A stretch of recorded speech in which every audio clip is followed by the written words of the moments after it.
नमस्कार दोस्तों, स्वागत है आप सभी का आज एक बार फिर से आपके अपने चैनल लर्निंग एम्पायर पर मेरे यानी अनु के साथ। And as you all can see on our screens, आज हम बात करेंगे एक ऐसे माइलस्टोन की जिसको सैड माइलस्टोन कहा जा रहा है और ये पूरी दुनिया के द्वारा अचीव किया गया है।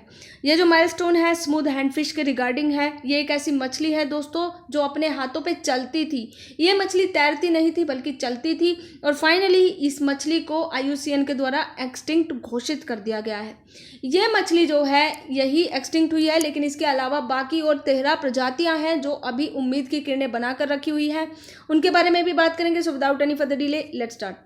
बात करते हैं इस मछली के ओनली हैबिटेट की। जी हाँ, ये मछली पूरी दुनिया में सिर्फ तस्मन सी में पाई जाती है और वो सी ऑस्ट्रेलिया और न्यूजीलैंड के बीच में आपको दिखाई देगा।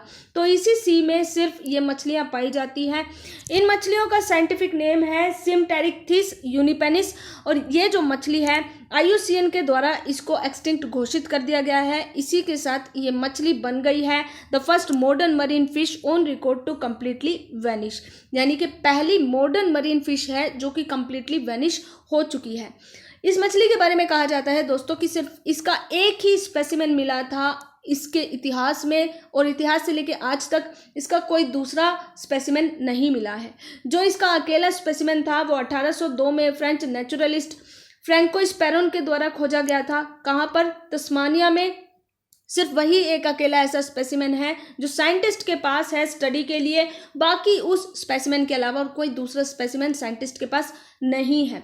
इस मछली की खोज बहुत ज़्यादा की गई थी, एक्सटेंसिव अंडर वाटर सर्वेज भी कंडक्ट किए गए थे, लेकिन फिर भी ये मछली कहीं भी नहीं मिली है। 200 साल तक इस मछली का कोई नामो निशान नहीं मिला है, इसलिए इस मछली को अब फाइनली एक्सटिंक्ट घोषित कर दिया गया है। 200 साल पहले की अगर मैं बात करूं तो उस समय पे ये मछली जो थी ऑस्ट्रेलिया के तस्मानियन वाटर में भरपूर मात्रा में मिलती थी। सिर्फ ये जो मछली है दोस्तों, इसकी एक प्रजाति जिसका नाम है स्मूथ हैंड फिश, सिर्फ वही एक्सटिंक्ट हुई है। बाकी इसकी 13 और प्रजातियां हैं जो अभी भी जिंदा है। इन मछलियों की खासियत ये होती है कि ये सी फ्लोर पे रहती हैं।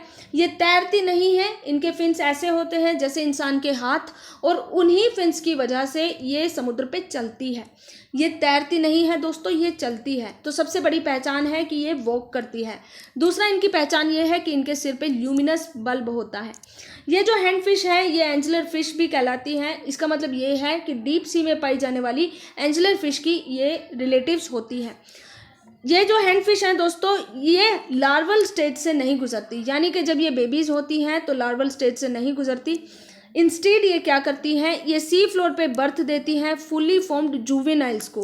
अब क्योंकि ये लार्वल स्टेज से नहीं गुजरती तो इसकी बहुत बड़ी कीमत इन मछलियों को चुकानी पड़ती है, क्योंकि दोस्तों ये इस स्टेज से नहीं गुजरती, इसलिए ये नई लोकेशंस पे नहीं जा पाती। ये इतनी कैपेबल नहीं होती है कि ये अपना हैबिटेट चेंज कर सके। बाकी मछलियां अपना हैबिटेट इजीली चेंज कर सकती हैं, लेकिन ये जो मछलियां हैं हैंड फिश ये अपना हैबिटेट इजीली चेंज नहीं कर सकती है। इस वजह से क्या होता है कि ये एक ही जगह पे लोकलाइज हो जाती है, जिस वजह से और भी ज़्यादा वल्नरेबल हो जाती है थ्रेट्स के प्रति। ये they don't have a big habitat. वही मैं बार बार बोल रही हूँ कि इन मछलियों का हैबिटेट बड़ा नहीं होता है। एक तो रीज़न ये है कि ये लार्वल स्टेज से नहीं गुजरती है। दूसरा रीज़न ये है कि ये पानी में तैरती नहीं है, ये चलती है। इस वजह से भी अपना हैबिटेट चेंज नहीं कर पाती है। इस वजह से ये जिस जगह पे पाई जाती है यानी तस्मानियन सी में, अगर उस सी में कोई डिस्टरबेंस होता है तो सीधे सीधे इस मछली की वजूद पे सवाल उठ जाएगा, यानी कि ये मछली अपने वजूद के लिए तरसने लगेगी। अब बात करते हैं इसकी ज़िंदगी को कौन कौन से थ्रेट हैं। तो IUCN के अकॉर्डिंग बताया गया है कि फिशिंग है, पोल्यूशन है, ये तो थ्रेट है ही है। प्लस एक और स्पीशीज़ है स्टार फिश की जो कि नदर्न पैसिफिक सी स्टार के नाम से जानी जाती है। एस्टेरियस एम्यूरेंसिस इसको बोला जाता है साइंटिफिक लैंग्वेज में। तो ये जो स्पीशीज़ है इसने इन हैंड फिशेस को बहुत ज़्यादा भारी मात्रा में नुकसान पहुंचाया है। एक बार इसी की बात अगर हम करें तो ये जो सी फिश है, सी स्टार फिश है दोस्तों, ये फार नॉर्थ पैसिफिक वाटर्स में पाई जाती है। और ये जो स्टार फिश है ये जापान या चाइना या फिर साउथ कोरिया के आसपास जो पानी है वहाँ पे पाई जाती है। लेकिन ये जो मछली है, ये जो स्टार फिश है, अपना हैबिटेट चेंज करती रहती है। इस वजह से जब ये ऑस्ट्रेलिया के कोस्ट में पहुंची तो इसने बहुत ज़्यादा इन्वेजन मचाया वहाँ की मरीन लाइफ को, और वहाँ पे हैंड फिश भी पाई जाती है। हैंड फिशेस को बहुत भारी मात्रा में इस स्टार फिश ने नुकसान पहुंचाया है। ये स्टार फिश के बारे में कहा जाता है कि इसमें इतना पोटेंशियल है कि ये इकोलॉजिकल और इकोनॉमिक हार्म पहुंचा सकती है उस हर एक नई जगह पे जहां पे इनका इंट्रोडक्शन होता है। अब क्योंकि ये बहुत भारी मात्रा में मौजूद है, इसलिए इनका जो इरेडिकेशन है वो ऑलमोस्ट इम्पॉसिबल है। लेकिन फिर भी देशों के द्वारा ये कोशिश की जा रही है दोस्तों कि ये जो स्टार फिश है अपना हैबिटेट चेंज ना करे और नई जगह पे ना पहुंचे। ये तो था दोस्तों कुछ थ्रेट। अब दूसरा जो थ्रेट है वो है स्कैलोप फिशरी। स्कैलोप क्या होता है? ये सी शेल होते हैं, यानी कि ऐसी मछलियां जो शेल्स के अंदर रहती हैं। तो एक हिस्टोरिक स्कैलोप फिशरी का निर्माण किया गया था 1967 में तस्मानियन सी के आसपास। उस समय पे क्या हुआ था दोस्तों कि इन मछलियों को पकड़ने के लिए इसका निर्माण किया गया था, लेकिन हैंड फिश को भी इससे बहुत ज़्यादा नुकसान हुआ है।